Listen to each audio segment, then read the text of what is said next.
말씀하고 오늘 성가대의 찬양의 가사가 너무나 이렇게 맞아 떨어져서 저는 개인적으로 들으면서 너무나 은혜가 됐습니다. 자, 오늘 또 The First July가 있는 위크인데 오늘 또 예배를 드리기 위해 이 자리에 나오신 여러분들을 진심으로 축복합니다. I bless you, God bless you. 우리 한번 서로 축복하면서 우리 같이 인사하겠습니다. 당신을 축복합니다. I bless you, God bless you, God bless you.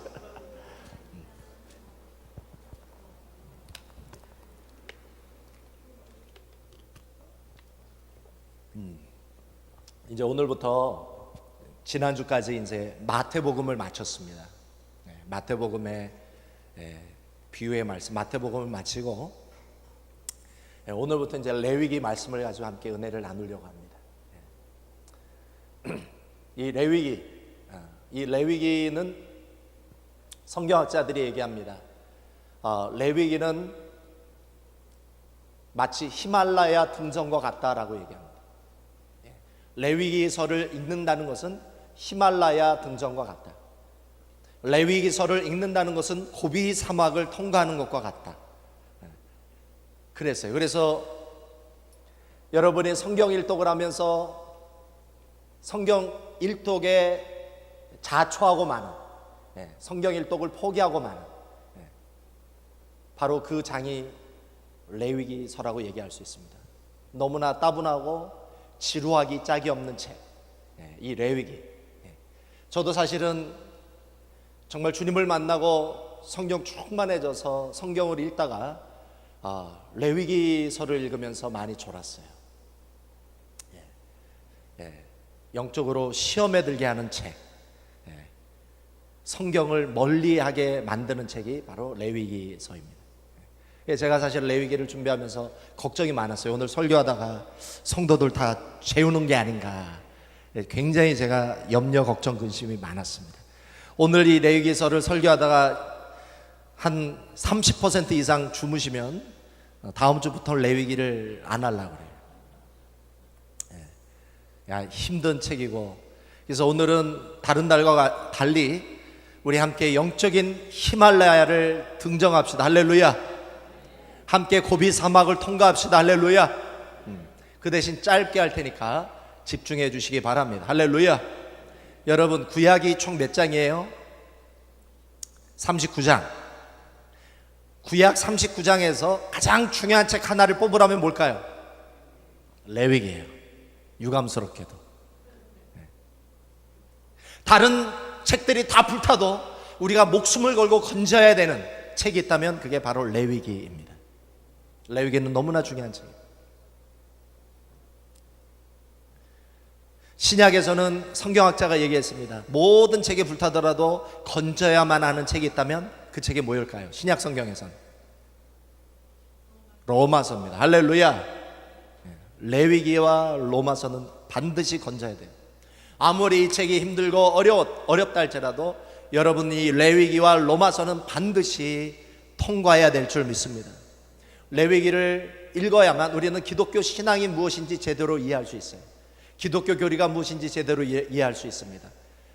내가 크리스찬이라고 하는데, 내가 믿는 자라고 하는데, 믿는 자의 정체성이 무엇인지를 가장 잘 알려주는 책이 바로 이 레위기서라고 이야기할 수가 있습니다. 그런 의미에서 우리는 이 레위기서를 함께 공부하게 될 것입니다. 이 레위기서는 단지 구약 성경에만 나타나는 것이 아니라, 물론 레위기에 나타나는 그 의식은 구약 성경이 끝나면서 끝났지만 그 구약 성경, 이 레위기가 가지고 있는 메시지와 의미와 정신은 신약 성경 전체를 지배해요. 레위기를 이해하지 않고서는 예수님의 산상수훈을 제대로 이해할 수 없습니다. 레위기를 이해하지 않고서는 교부들이 이야기했던, 그리고 사도들이 이야기했던 서신서들을 제대로 이해할 수가 없어요. 하나님이 이스라엘 백성들을 부르셨어요. 그리고 당신의 백성을 삼으셨어요. 그러면서 하나님이 이스라엘 백성들에게 주셨던 두 가지 비전이 있었어요. 뭐냐? 너희들이 내 말을 듣고 내 언약을 지키면 너희들은 제사장 나라가 되고 나의 거룩한 백성이 되리라. 제사장 나라가 된다는 것은 모든 민족의 으뜸을 삼겠다. 이 세계 가운데 내가 너를 가장 존귀히 여기겠다라고 하는 말씀입니다. 그런 의미에서 우리 출애굽기 우리 19장 우리 한번 말씀을 같이 한번 읽어보겠습니다. 출애굽기 19장 말씀을 한번 읽어보겠습니다.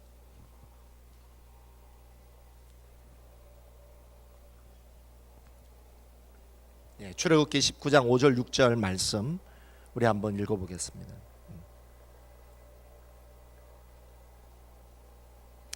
자, 우리 한번 읽어보겠습니다. 시작.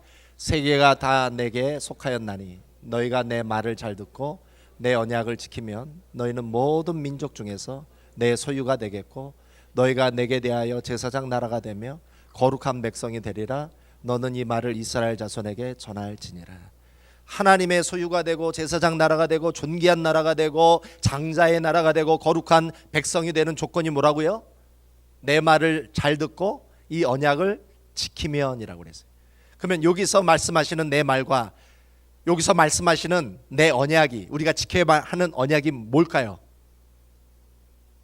구체적으로 뭘까요? 그게 바로 레위기예요. 그게 바로 레위기서라는 거예요. 여러분이 레위기서를 잘 듣고 졸지 않고 오늘 레위기서를 잘 듣고 이 말씀대로 살아가기만 한다면 하나님은 여러분들을 왕 같은 제사장으로 높이시고 존귀하게 사용해 주실 줄 믿습니다. 레위기가 그래서 중요한 책이에요. 자, 이 레위기서가 힘드니까 어려운 책이니까 제가 여러분들에게 먼저 이 레위기 전체의 주제를 말씀드리고 레위기를 설명하겠습니다. 여러분, 레위기 전체의 주제가 뭘까요? 알아맞추는 분은 내가 그분한테는 냉커피를 사드립니다. 오늘 레위기 전체의 주제가 뭘까요?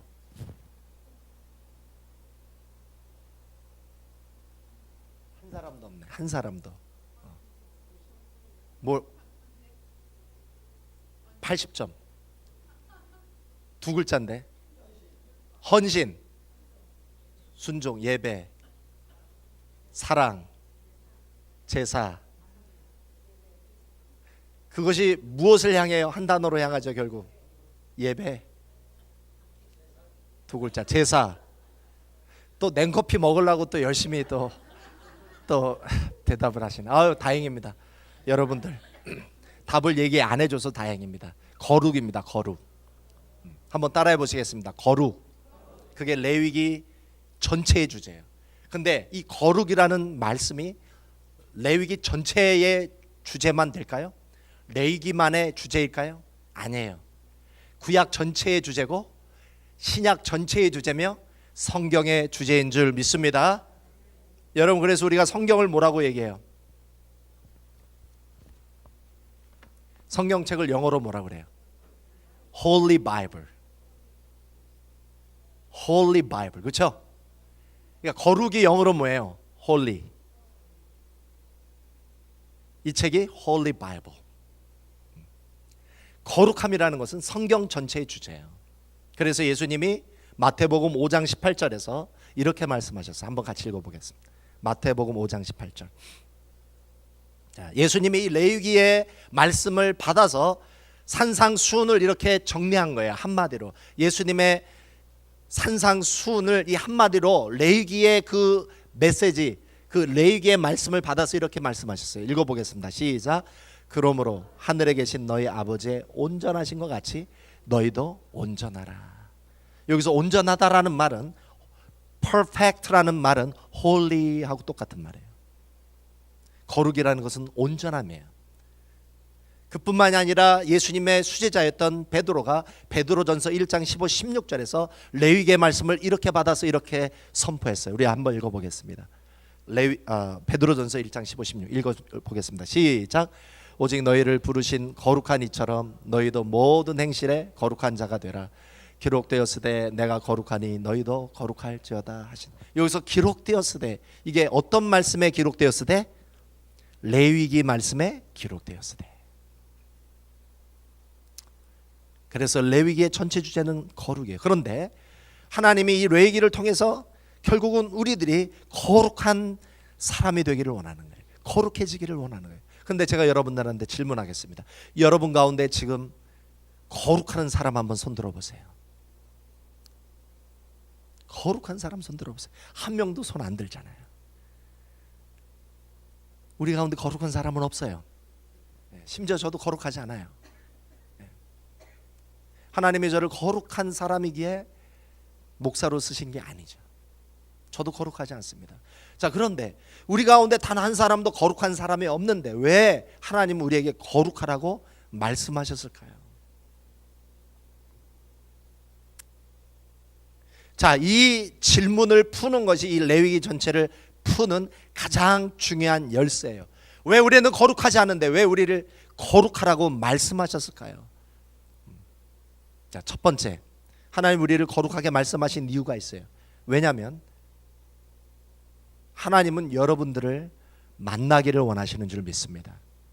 여러분을 가까이 하시고 교제하시고 동행하기를 원하세요. 그런데 하나님은 거룩하신데 우리는 거룩하지 않잖아요. 그래서 하나님이 우리를 거룩하라고 닥달하시는 게 아니에요. 거룩하라고 하나님께서 강제하시는 게 아니에요. 우리를 만나시고 우리를 동행하시고 우리와 교제하시기 위해서 레위기를 통해서 뭘 말씀하시냐면 내가 너희를 거룩하게 해주겠다라는 거예요.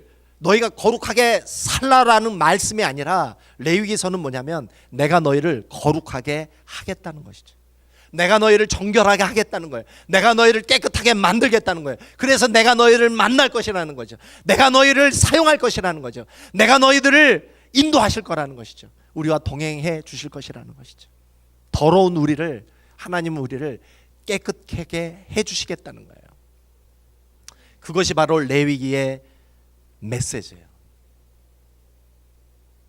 그러면 레위기를 통해서 하나님은 우리를 어떻게 깨끗하게 하시고 거룩하게 하시느냐? 레위기에 크게 두 가지 의식이 나와요. 두 가지 의식. 첫 번째는 뭐냐면 5가지 제사 7가지 절기예요. 나는 너희들이 거룩하지 않는 줄 안다. 그래서 로마서 3장 23절에 이렇게 말씀하셨어요. 한번 같이 읽어보겠습니다. 로마서 3장 23절 읽어보겠습니다. 시작. 모든 사람이 죄를 범하였음에 하나님의 영광에 이르지 못하더니. 모든 사람, 저와 여러분이 거룩하지 않아요. 그런데 저와 여러분들을 거룩하게 만드시겠다. 5가지 제사와 7가지 절기로. 5가지 제사와 7가지 절기로. 5가지 제사는 뭐냐? 한번 따라해 보시겠습니다. 번제, 소제, 화목제, 속죄제, 속건제. 이 5가지 제사로 저와 여러분을 거룩하게 만드시겠다는 거예요. 그래서 저와 여러분을 만나 주시겠다는 거예요. 저와 여러분과 동행해 주시겠다는 거예요. 저와 여러분과 교제해 주시고 저와 여러분을 사용해 주시겠다. 그러면 7가지 절기는 뭐냐? 7가지 절기 한번 따라해 보시겠습니다. 유월절, 무교절, 초실절, 오순절, 나팔절, 속죄절, 초막절. 이 안에 우리가 거룩하게 되는 비밀이 숨겨져 있다는 거예요. 우리 크리스찬의 삶에 비밀이 숨겨져 있다는 거예요. 이 레위기를 잘 읽고 이 말씀을 잘 듣는 자는 하나님과 더 가까워지는 복을 누리게 될 줄 믿습니다. 여러분, 복 중에 복이 무엇일까요? 최고의 복이 무엇일까요? 재벌 되는 거예요? 대통령 되는 거예요? 최고의 복이 뭐예요? 하나님의 축복을 받는 거죠. 그러면 어떤 사람이 축복을 받을까요? 복 중에 복이 뭘까요? 하나님과 가까워지는 거예요. 할렐루야. 한번 따라해 보시겠습니다. 하나님과 가까워지는 것이 최고의 축복이다. 하나님과 가까워지는 것이 최고의 축복인데 레위기에서 바로 하나님과 가까워지는 비밀을 우리에게 말씀해 주고 있다는 것이죠. 여러분도 하나님과 가까워지기를 원하십니까? 오늘 이 설교를 잘 들으시기를 바랍니다. 벌써 한 사람이 졸기 시작을 했어요. 벌써 한 사람이 졸기 시작을 했어요. 다음 주에 나 레위기 안 해. 30%만 넘으면 레위기 설교 안 해. 잘 들으시기 바랍니다. 자, 첫 번째, 우리가 거룩해지기 위해 하나님이 주셨던 첫 번째 제사가 뭐냐면 번제예요. 번제. 영어로는 burnt offering이라고 그래요. 번제. burnt offering. 내가 하나님 앞에 바치는 이 제물을, offering이라는 것은 뭐예요? 헌금이잖아요. 헌물이잖아요. 제물을 바치는데 이 제물을 하나님 앞에 불태워 드려야 된다는 거죠. 이 번제는 신약 시대가 지나가면 없어지죠. 신약 시대가 지나가면 없어져. 근데 이 번제의 메시지가 오늘 나타나고 있어요. 신약 성경에 나타나고 있어요. 이 번제가 신약 성경에 어떻게 이것이 받아들여졌냐면, 이 번제는 곧 하나님께 자신을 제물로 드린 예수님의 몸, 예수님의 몸을 번제라고 이야기할 수가 있어요. 여러분, 신약 성경을 읽어보면 예수님은 어떻게 사셨어요? 예수님은 하나님 앞에 어떻게 사셨어요? 자신을 다 드렸어요. 순종의 제사로 나아갔어요. 십자가에서 자신의 몸을 제물로 다 드렸어요. 헌신했다는 거예요. 마찬가지예요. 우리도 오늘 이 예수님을 믿는 저와 여러분도 번제의 삶을 살아야 될 줄 믿습니다. 그것은 무엇입니까? 번제의 삶이란 나를 하나님 앞에 드리는 거예요. 헌신하는 거예요. 오늘 예수님을 믿음에도 불구하고 아직 하나님께 나를 드리지 못하신 분이 있습니까? 오늘 이 아침에 헌신하시기를 바랍니다. 내 인생은 나의 것이 아니에요. 내 생명도, 내 소유도, 내 재능도, 그 어떤 것도 내 것이 아니에요. 하나님의 것이에요. 이것이 번제의 메시지예요. 이전에 내가 기도했던 것은 나의 필요만을 위해 기도했어요. 하나님 이거 해 주십시오, 저거 해 주십시오. 그러나 번제의 삶을 사는 사람들은 그렇게 기도하기, 물론 그런 것도 기도하지만 이제 이런 것도 기도하기 시작을 해요. 하나님, 나를 하나님께 드리오니 하나님의 뜻대로 하나님의 기쁨대로 나를 사용하여 주시옵소서. 한번 따라해 보시겠습니다. 하나님, 나를 하나님께 드리오니 하나님의 뜻대로 하나님의 기쁨을 위해 나를 사용하여 주옵소서. 이것이 바로 번제의 기도라는 것이죠. 5가지 제사 중에 동물을 하나님 앞에 제물로 바쳐서 드리는 제사 중에 피와 기름을 제외하고는 제사장의 몫이에요. 그러나 번제는 하나님 앞에 남김없이 다 불태워 드리는 거예요. 그게 바로 번제입니다. 하나님이 명령하셨어요. 제사장에게 먼저 명령하셨어요. 너는 번제단의 불이 꺼지지 않게 해야 할지니라, 이렇게 말씀하셨어요. 구약의 하나님은 좀 무서워요. 번제단의 불이 꺼지면 넌 죽어. 그래서 이 제사장들이 번제단에 이 불이 꺼지지 않도록 목숨을 걸고 타오르게 했어요. 24시간. 그리고 이 번제는 매일 하루에 2번 드려져야만 했습니다. 아침, 저녁. 여러분들의 마음속에 하나님을 향한 이 헌신의 불이 단 한순간도 꺼져서는 안 될 줄 믿습니다. 여러분들의 마음을 하나님 앞에 드리고 여러분의 삶을 하나님 앞에 드릴 때 여러분의 마음의 불이 꺼지면 안 돼. 그러기 위해서 여러분 하루에 몇 번 예배를 드려야 할까요? 몇 번? 네, 2번. 이렇게 제가 알려드렸는데 못 맞추면 큰일 나죠. 큰일 나. 제사장이 번제를 몇 번 드렸다고요? 하루에? 2번 드렸어요. 여러분 하루에 몇 번 예배 드려야 돼요? 2번. 언제? 아침, 저녁에.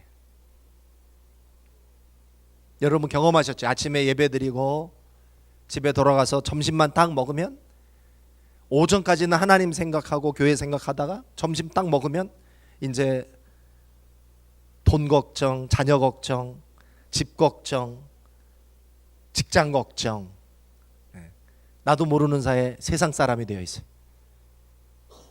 저녁에 대해서 어떻게 해야 돼? 다시 재헌신해야 돼요. 하나님 앞에. 하나님 잘못했습니다. 하나님께 다 맡기고 하나님 것이라고 했는데 왜 내가 걱정하고 있습니까? 하나님 맡아 주관하여 주옵소서. 그래서 정말 크리스찬다운 성령 충만한 삶을 살려면 하루에 몇 번 예배 드려야 된다고요? 2번. 무엇을 가지고? 여러분의 말씀과 기도를 가지고. 5분 말씀을 읽어도 좋고 5분 기도를 해도 좋아요. 딱 2번 하나님을 만나시기를 주님의 이름으로 소망합니다. 근데 제가 하루에 2번 예배를 드리려고 하는데 어떤 성도는 1년에 2번 예배 드려요. 1년에 2번. ET 성도, 이스터 땡스기빙, 1년에 딱 2번 해요. 그분은 설교를 존 거예요. 존 거야. 내가 하루에 2번이라고 했는데 졸다가 2번은 들었는데 1년에 2번이에요. 그래서 이스터 땡스기빙, ET 성도. 이런 분이 돼서는 안 될 줄 믿습니다. 성경은 1년에 2번이 아니라 며칠에 2번? 하루에 2번 예배 드려요. 할렐루야. 하루에 2번 예배 드릴 수 있기를 주님의 이름으로 소망합니다. 오늘 이 아침에 헌신하십시오. 2번째는 뭐냐면 소제예요. 소제. 소제는 grain offering, meal offering, cereal offering이라고 그래요. 이 소제는 밀가루를 하나님 앞에 드리는 제사예요. 근데 이 소제는 무엇을 의미하냐면 그리스도의 거룩한 삶을 의미합니다. 소제가 우리에게 주시는 메시지가 있어요. 도전이 있어요. 무엇이냐면 예배를 드리는 것도 중요하지만 우리 크리스찬들은 예배를 드리는 것도 중요하지만 예배 이후에 어떻게 사는 것도 중요하다는 거예요. 우리가 구원받는 것도 중요하지만 구원 이후에 우리가 어떻게 사느냐, 이게 중요하다는 거죠. 그것이 바로 소제의 메시지예요. 그래서 이 소제는 어떻게 드려지냐면 반드시 맷돌로 갈아서 고운 가루로 바쳐야 돼요. 우리 예수님은 성품이 어떠셨어요? 한번 따라 해보시겠습니다. 나는 마음이 온유하고 겸손하니 내게로 와서 배우라. 이 소재의 고운 가루라는 것은 나의 거칠고 나의 모난 이 성품을 갈고 갈아서 온유하고 겸손한 성품을 가지고 사는 것을 의미합니다. 그리고 이 소재에는 누룩을 넣어서는 안 돼요. 누룩이란 죄입니다. 죄된 삶을 살아서는 안 된다는 것이죠. 하나님의 기대에 어긋나서는 안 된다는 것이죠. 그리고 이 소재에는 반드시 기름과 유향을 넣어야 됩니다. 기름이란 성령의 기름 부으심이에요. 유향이라는 것은 향기, 기도예요. 예배 이후에 어떤 삶을 살라는 거예요? 성령과 기도로 성령의 인도하심을 받으라는 거예요. 여러분은 매일 어떻게 삽니까? 여러분은 기도하고 무엇인가를 선택하고 판단하며 살아갑니까? 아니면 그냥 기도하지 않고 여러분의 생각과 감정대로 살아갑니까? 루벤 아처 토레이라고 하는 무디 목사님의 신학적 동역자가 이렇게 얘기했어요. 이분이 바로 대천덕 신부님의 할아버지인데 이분이 뭐라고 얘기했냐면 나는 단 하루도 기도하지 않고 시작할 수 없었다, 이렇게 얘기를 해요. 그래서 나는 왜 기도하지 않고 시작할 수 없었냐면 기도하지 않고 시작하는 삶은 위험하기 때문이다, 이렇게 얘기를 했어요. 성령의 인도하심을 받지 않고 기도 가운데 성령의 지시와 도움과 인도하심이 아니라 내 지혜와 내 생각과 내 감정대로 사는 삶은 위험하다는 거예요. 나를 후회하게 만든다는 거예요. 소재의 삶, 소재의 메시지는 뭐라는 것입니까? 성령 안에서 기도함으로 기도 안에서 살라는 것입니다. 성령의 인도하심을 받으며 살라는 거예요. 그럴 때 여러분들의 삶 가운데 하나님의 축복이 임하는 줄 믿습니다. 그 다음 이 소재는 반드시 소금을 넣어야 했습니다. 소금은 어떤 메시지일까요? 음식에 왜 소금을 넣습니까? 부패하지 않도록. 부패하지 않도록. 왜 하나님이 소재에 소금을 넣으라고 했어요? 우리로 하여금 부패하지 말라는 거죠. 너희가 나를 붙잡고 내 말씀을 붙잡았다면 너희들 변하지 말라는 거예요. 나를 향한 이 신앙 변하지 말라는 거예요. 이게 소금이에요. 그래서 예수님이 이 소재, 소금을 넣으라는 이 말씀을 그대로 받아서 산상수훈에서 뭐라고 말씀하셨어요? 너희는 세상에 무엇이 되라? 소금이 되라. 빛이 되라. 그게 바로 레위기 소재의 말씀을 예수님이 인용하신 것이죠. 여러분이 부패하지 않고 그리스도 안에서, 하나님 안에서 신실한 사람이 될 때 여러분의 세상의 빛과 소금이 될 줄 믿습니다. 세 번째, 화목제예요. 화목제는 영어로 peace offering, 히브리어로는 shalom offering, 평화의 제사라는 거예요. 이 샬롬 오퍼링, 이 화목제라는 것은 뭐냐면, 이 화목제가 우리에게 주시는 메시지는 하나님과 이웃과 화목하라는 것이죠. 그런데 중요한 것은 뭐냐면 이 화목제는 의무사항이 아니었어요. 드려도 되고 안 드려도 돼요. 화목제는. 물론 번제나 소제나 화목제가 공통점이 있다는 이것은 뭐냐면 의무적인 제사는 아니에요. 자원하는 제사예요. 자원. 그래서 이 화목제를 free will offering이라고 그래요. free will offering, 자원하는 제사. 화목제는 반드시 자원하는 자만 드리는 제사예요. 하나님이 강제하지 않았어요. 이거 너 화목제 안 들으면 죽여, 이렇게 말씀하지 않았어요. 자원하는 제사였어요. 자원하는 제사. 이것은 무엇을 의미합니까? 여러분, 하나님과의 화목도 이웃과의 화목도 여러분 무엇이 필요하다는 거예요? 나의 무엇이 필요해요? 자원함. 내가 화목하고자 하는 자원함, 의지가 있어야만 화목이 가능하다는 거예요.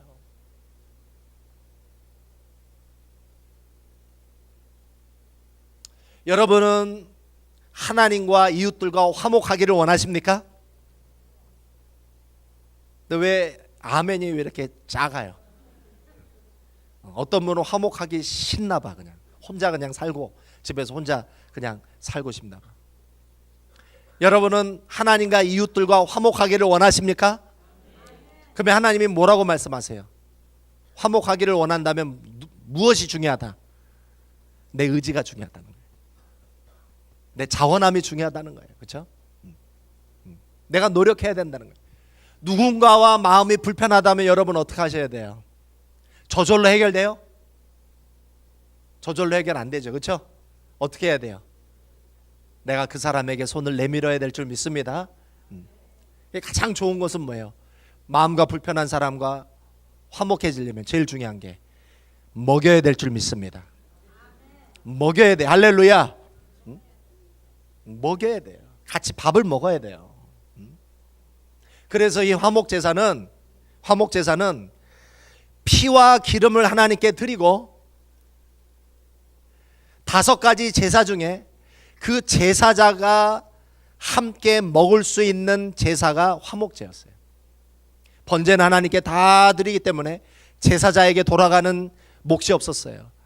소제나 속죄제나 속건제도 피와 기름을 하나님께 드리고 나머지는 제사장의 몫이었어요. 그러나 화목제만은 제사자가 그 제물을 드리고 제사자와 제사장과 이웃이 함께 먹을 수 있는 제사가 화목제였다는 거죠. 근데 화목제에서는 반드시 의무사항이 있어요. 화목제를 드리는 자에게 주어진 의무는 뭐냐면 이 제물 하나님께 바치고 소를 하나님 앞에 바치고 피와 기름을 하나님께 드리고 나머지를 제사장과 함께 가족들이 먹어야 되는데, 여러분 소 한 마리를 반드시 그날 다 먹어야 되는 거예요. 그날. 그 다음 날까지 남겨두면 그 화목제는 취소. 그러면 여러분 소 한 마리를 그 하루 만에 다 먹을 수 있어요? 없어요? 바로 그겁니다. 바로. 왜 하나님이 그 당일날 다 먹게 하셨느냐? 나 혼자는 다 못 먹기 때문에 그 이웃을 초청하라고. 그 이웃 중에 어떤 이웃이 있어요? 내가 마음이 불편했던 이웃들, 그들도 초청하라는 거예요. 여러분, 이것이 바로 화목의 제사인 줄 믿습니다. 이 화목의 제사가 우리 교회의 사역 가운데 지금 이루어지고 있어요. 그 화목 제사가 뭘까요, 여러분? 우리가 언제 화목 제사를 지금 드리고 있어요? 우리 매주 드리고 있어요, 화목 제사.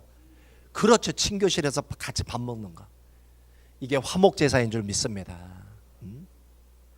혹시 여러분 가운데 마음에 불편한 사람이 있습니까? 집으로 초청하셔서 같이 식사하시기 바랍니다. 집에서 하시기 불편하면 식당 가서, 서울 BBQ나 국이나 이 집안에 가서, 아니 거기보다 우리 오석환 집사님 하시는 그 수시 캘리포니아로 가시기 바랍니다. 우리 또 이태우 집사가 잘해줄 줄 믿습니다.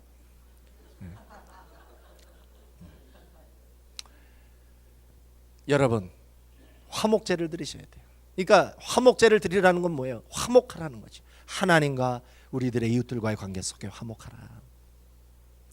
네 번째는 뭐냐면 속죄제예요. 속죄제. 속죄제는 영어로 sin offering. sin offering. 여러분, 영어에는 sin하고 sins하고 달라요. sin은 단수고 sins는 복수인데, sin은 뭐냐면 sin은 죄의 성품이에요. sins는 뭐냐면 죄를 행한 낱낱의 행실들이에요. 그런데 이 속죄제를 왜 영어로 sins offering이라고 안 하고 sin offering이라고 했을까요? 왜 그러냐면 하나님은 아셨어요. 뭘 아셨냐면 우리가 죄를 지었기 때문에 죄인이 아니라 우리가 죄인이기 때문에 죄를 짓는다는 것을 아셨어요. 할렐루야. 이게 지금 이해가 됩니까? 내가 죄를 지었기 때문에 죄인이 아니에요. 우리가 죄인이기 때문에 죄를 짓는 거예요. 할렐루야. 네. 우리는 이미 죄인이라는 거예요. 우리는 죄인으로 태어난다는 거예요. 그래서 죄를 짓게 돼 있어요. 그래서 이 속죄제는 이 죄를 짓는 사람들이 분류돼서 나와 있어요. 첫 번째, 속죄제를 드려야 되는 첫 번째 사람이 누구냐면 대제사장. 대제사장도 죄인이니까 죄를 짓거든요. 그러니까 네가 죄를 지을 때는 이렇게 해라. 특별히 대제사장이 죄를 지으면 너는 숫소를 바쳐야 돼. 흠없는 숫소를 바쳐. 두 번째는 누가 죄를 짓냐면 이스라엘 백성 전체가, 한 사람이 아니라 우리 중앙교회 성도들 전체가 죄를 지을 때가 있죠. 그럴 때도 너희들 숫소를 바쳐야 돼. 그런데 지파의 장이 죄를 지을 때가 있다는 거죠. 지파의 장이. 그럴 땐 뭘 바치라는 거예요? 숫염소. 평범한 사람이 죄를 지으면 뭘 바쳐야 될까요? 평민들이 죄를 지으면 암염소. 암염소. 저는 성경을 보다가 깜짝 놀랐어요. 저는 암염소가 더 비싼 줄 알았는데 성경에 보니까 순염소가 더 비싸더라고요. 요즘 시세가 어떤지는 모르겠어요. 근데 레위기 시대 때는 순염소가 더 귀했나 봐요. 그런데 죄를 지었음에도 불구하고 염소조차도 바칠 수 없는 사람은 하나님이 그 경제적인 형편에 따라 비둘기를 바쳐도 괜찮게 생각하셨어요. 비둘기를 바쳤어요. 근데 비둘기를 바칠 형편이 안 되면 하나님이 뭘 드려도 괜찮게 생각했냐면 곡식을 바쳐도 괜찮았어요. 곡식. 특별히 속죄제는 정결례라고도 해요. 정결례. 네, 속죄제는. 그래서 누가복음에 보면 요셉하고 마리아가 예수님을 낳고 나서 예루살렘에 정결례를 지내기 위해 성전에 갔다가 뭘 바칠까요? 요셉과 마리아가 비둘기를 바쳐요. 비둘기. 그러니까 다시 말하면 예수님의 가정이 부유했을까요? 좀 가난했을까요? 좀 가난했대. 비둘기밖에 못 바쳤어요. 여러분도 마찬가지. 여러분들의 경제적인 형편에 따라 여러분 하나님 앞에 드리실 수 있기를 바랍니다. 좀 경제적 형편이 좋은 사람은 숫소를 바칠 수 있기를 바랍니다. 숫소도 바치는 사람이 나오기를 바랍니다. 또 숫소를 바칠 형편이 안 되면 염소를 바치십시오. 염소, 순염소 또는 순양. 또 그거 바치기 힘들면은 비둘기 바쳐도 괜찮아요. 근데 그거 바치기 힘든 사람은 곡식을 바쳐도 괜찮아요. 고운 가루. 이 속죄제를 드릴 때는 어떻게 하냐면 제사장이 죄를 범하면 숫소를 바칠 때 이 소 머리 위에 안수를 합니다. 안수를 하고 자기 죄를 고백해요. 그러면 이 죄가 내가 안수한 이 소에게 전가가 돼요. 그러면서 이 소와 내가 하나가 되는 것이죠. 그래서 내가 지은 내 죄 때문에 나를 죽이는 게 아니라 이 소를 대신 죽이죠. 그래서 번제단에 소의 경동맥을 딱 잘라요. 경동맥. 그러면은 이 경동맥을 딱 자르면 이 소의 피가 싹 쏟아져요. 한 방울도 남김없이. 그러면은 제사장은 성소에 들어가는 사람들이잖아요. 성소. 그러니까 이 제사장이 죄를 범하면 성소도 더러워진다고 믿은 거죠. 그래서 이 소의 피를 가지고 성소의 피를 7번 뿌려요. 그리고 그 번제단의 뿔에 피를 바르고 그리고 이 번제단 아래 피를 다 쏟아부어요. 이 속죄제가 여러분 우리 예배 순서 가운데 들어와 있어요. 이 속죄제가 우리 예배 순서 안에 들어온 순서가 뭘까요? 우리가 성가대가 임내송하고 뭘 합니까? 회개기도 하죠. 예배 드리기 전에 우리 회개기도 하죠. 그게 바로 속죄제예요. 우리는 속죄제를 소를 잡아서 하지는 않습니다. 그러나 우리는 죄를 고백할 때 누구 머리 위에 안수를 하게 됩니까? 예수님 머리 위에 안수해요. 그리고 예수님 머리 위에 우리의 죄를 고백합니다. 그러면 그 죄가 예수님에게 전이가 돼요. 그러면 예수님은 어떤 자가 됩니까? 죄인이 되는 거예요. 이 예수를 어디에 죽입니까? 십자가에 죽이는 것입니다. 몸을 찢고 피를 흘리게 하는 거예요. 그러면서 우리의 죄가 사함을 받는 줄 믿습니다. 그래서 우리는 그 예수의 보혈로 구원을 받을 수 있고 새로운 사람이 될 수 있는 줄 믿습니다. 그리고 그 예수를 위해 우리는 헌신해야 될 줄 믿습니다. 네 번째가 속건제예요. 속건제. 속건제라는 것은 guilt offering. 이것은 바로 보상과 배상과 죄책의 제사라는 것입니다. 성물과 다른 사람의 재산에 가시적인 피해를 주게 되었을 때 하나님 앞에 드리는 제사가 바로 속건제예요. 이 속건제에서는 반드시 드려야 하는 제물이 딱 한 가지밖에 없었어요. 다른 제물은 드릴 수가 없어요. 속건제는 반드시 한 제물만. 나머지는 뭐 숫소도 바쳐도 되고 뭐 수양, 뭐 수염소를 바쳐도 되고 비둘기를 바쳐도 되고 뭐 곡식을 바쳐도 되지만 속건제는 반드시 이것만 바쳐야 돼요. 숫양. 그래서 이 속건제를 희생 제물이라 합니다. 그래서 예수님의 희생을 상징하는 제물이라고 이야기를 합니다. 그게 바로 이사야 53장 10절에 나타나 있는데 우리는 읽지 않겠습니다. 제가 메시지를 마치겠습니다. 자, 이 레위기에서의 5가지 제사가 주는 2가지 메시지가 있어요. 한번 따라 보시겠습니다. 죄사함과 헌신. 이것이 바로 저와 여러분의 본질이라는 거예요. 정체성이라는 거예요. 날마다 우리는 이 죄사함과 헌신을 가지고 하나님 앞에 나아가야 될 줄 믿습니다. 그러면 하나님이 우리를 가까이 해주시고 우리를 만나주시고 한 걸음 더 나가 저와 여러분을 왕같은 제사장으로 거룩하게 아름답게 위대하게 영광스럽게 사용해 주실 줄 믿습니다. 우리 기도하겠습니다.